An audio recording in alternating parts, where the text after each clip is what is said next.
Hi, my name is Dana Edwards, and I'm recording this video for my substance abuse and addiction disorders course, Dr. Dewana Pittman, and this is journal number 3. I did an interview on with someone who went through the journey of drug addiction, and my first question to the person was. I asked them about their drug of choice. She told me that her drug of choice had always been marijuana, but she was addicted to crack cocaine. And I asked how long was she addicted. She was addicted over a period of seven years. And I asked her why did she decide to use crack cocaine.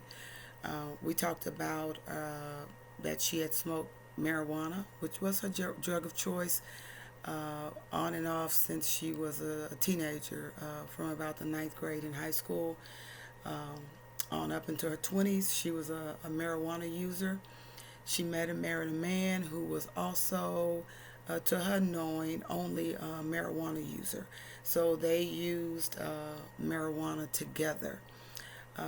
During the course of this relationship, when she was about 21, 22 years old, her husband actually introduced her um, to crack cocaine. So I asked, how did he convince you to use crack cocaine?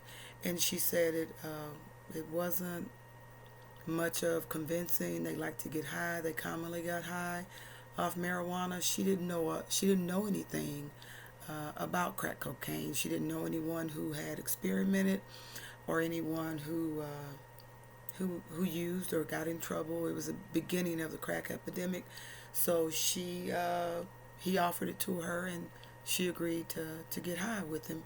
And she said she felt like from the very first time she tried crack cocaine that she was hooked. Um, I asked her, well, how did you know you were hooked after the first try? She said, well, we smoked over on and off over the course of a weekend, and after she did that, she never stopped thinking about when was the next opportunity to use crack cocaine. So the next question I asked was their interaction of the two drugs. They were marijuana users, so it was common to smoke marijuana. So she said, adding the crack cocaine, it didn't take away one from the other. And with the interaction, she said she felt like the marijuana kept the high going because the crack cocaine, the high dissipates, goes away very fast. So that's why they're constantly looking to smoke. So the smoking the marijuana keeps the high going a little longer.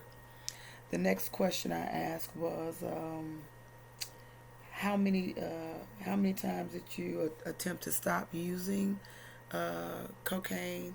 How many relapses that you have?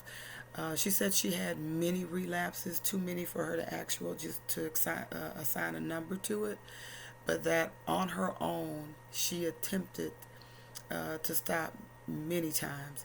The longest that she ever stopped using was about 2 months. So she said she always went back. She always desired it, and it was extra hard uh, living. Her husband, he smoked crack cocaine all the time, so it was easy to get, and it was there. So she she relapsed many times. She did not. She used for 7 years, and she did not stop using through attempts of trying to stop on her own. She maybe went to out. She went into rehab 2 or 3 times. She did some outpatient rehabs that were never successful, and she did not stop using until an intervention by family and friends. and she agreed to go to a 30-day program. And she was at rock bottom then. She was going through a lot of things. It was bad for her. So she went into the 30-day program, and she never had a relapse after that. She's never smoked crack cocaine again. She has smoked marijuana, but she's never smoked crack cocaine again.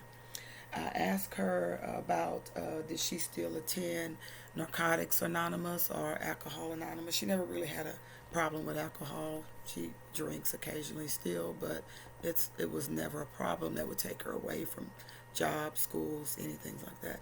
So she said she went to meetings 5 years after she got out of the inpatient rehab, and after that she stopped going. She didn't feel like she needed it anymore. She had a sounding board with family and friends, and she said if she ever felt like she was going to use, she knew she had people she could go to, or maybe she would have gone back to a meeting, but she only went for 5 years, and since then she has not been at a meeting. And she said she thinks it's offset by, she commonly speaks about her drug addiction in different forms to women, to children who have found themselves in young adults, should I say. And she commonly speaks at her church and to different groups who ask her to come in. So she feels like, being that she talks about her addiction, she's never tried to hide it. That's her sounding board. That's what keeps her sane. That's what keeps her on the right path, is by speaking out and giving her story. I asked her what was her biggest regrets during that time when she was using, and she said definitely it was missing out on her oldest daughter's life. She started using when she was about 2 years old, when her daughter was about 2 years old, and she used for 7 years, so she was about 8 or 9 years old before she came back to live with her mother. She said she's grateful that she had mother, friends, family, a sister who took care of her kid when she was not able to take care of her, and she spent a lifetime trying to make that up. And she's just happy that her daughter didn't suffer through and was really young to know what she was going through. Um, I asked her, do you ever think about using? It's been over 20 years, and she said she does not have cravings anymore. She does not have cravings to use, and she doesn't think she's had them after that. After about 5 years, into 5 years, she said she can't even recall the last time she's had a craving to use crack cocaine. My last question to her was, do you think your spiritual belief, your foundation in Christ, assisted with your recovery? And she says, absolutely. Like she said, she was pretty at rock bottom. She knew her family and friends were fed up with the back and forth and the trying to stop and going, using again and continuing to be with the man who used. And so she said that is the only way she could overcome him, her husband, and to divorce him and to leave that situation and to make it through rehab. Was by the grace of God. She proclaims His goodness, and her thing is she won the battle. That's what she says. She won the battle, but not in herself, but in Christ. And she says that's the only way that she stopped using. It's the only way that she's been sustained for over 20 years. And she says you need that higher power.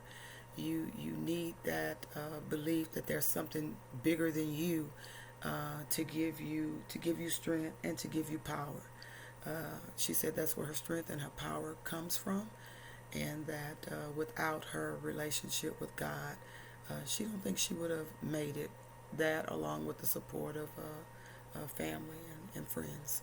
So definitely, she said the spiritual side of it And she did say, whoever you believe or whatever you believe, you need that higher power.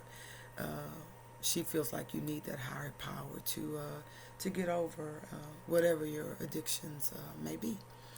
Uh, that was my interview. Thank you.